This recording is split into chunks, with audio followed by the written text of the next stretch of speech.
Andi makuru kandi tuyakomereze mu karere ka Musanze. Umugabo yasanzwe mu nzu yapfuye, bikekwa ko yishwe n'inzoga yanywaga atariye.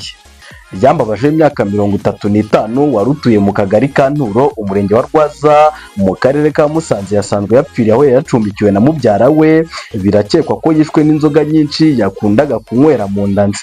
Amakuru avuga ko ku itariki 6 Nyakanga 2025 yari yiriwe anywa inzoga mu tubari two mu isantere ya Gasyata. Ku mugoroba w'iyo tariki ngo inzoga zari zamurenze, nibwo yacumbikiwe na mubyara we kugira ngo aruhuke. Bukeye bategereza akabyuka baraheba, bagiye kureba aho yaraye basanga yapfuye. Umwe mu baturage yabwiye Imvaho Nshya dukesha iyi nkuru ati uyu mugabo yari asanzwe akora imirimo y'ingufu nk'iy'ubwubatsi, ariko iyo atashye atahanywa inzoga zitandukanye zirimo urwagwa, imbutabuta, cana rumwe n'izindi. Ejo ubwo yari yazahaye cyane kuko yatashye bamurandase. Undi muturage nawe yagize ati hari ubwo yazaga atinze avuye mu kabari akananirwa no kurya neza, ibyo nabyo bishobora kuba byaramushegeshe. Nzi neza ko ejo hari aho yagiye mu bukwe bamuha ibyo kurya arabyanga. Abaturage dukwiye kwirinda inzoga zitujuje ubuziranenge.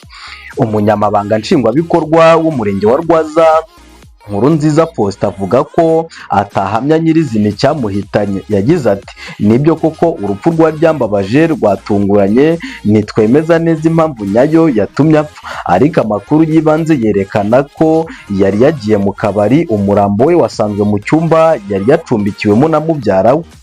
Umuyobozi w'umurenge yavuze ko kuri uwo murambo wa nyakwigendera woherejwe ku bitaro bikuru bya Ruhengeri kugira ngo ukorerwe isuzuma hamenyekane icyamuhitanye. Ryambabaje asize umugore n'abana 2. Abaturage bavuga ko uru rupfu rwababaje benshi kuko yari akiri muto. Dukomereze mu karere ka Nyanza. Umugabo yatemye mugenzi we bapfa umugore.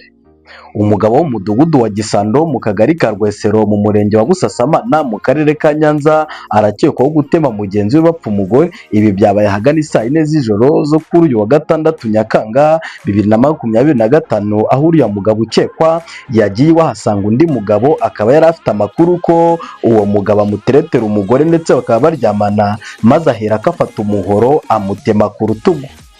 Umunyamabanga nshingwabikorwa w'umurenge wa Busasamana, Bizimana Egide, yatangaje ko RIB yatangiye iperereza.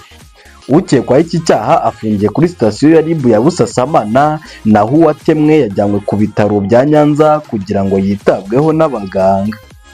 Amakuru yacu reka tuyahinira aha. Mwari kumwe nanjye Imanishimwe Vincent Vumbura. Niba ukunze ibiganiro byacu ntiwibagirwe gukanda subscribe kuri channel yacu Vumbura TV, like, comment ndetse na share kugira ngo ujye urushaho kubona ibindi biganiro bitandukanye tunyuza ku muyoboro wacu ndetse wanyu wa YouTube.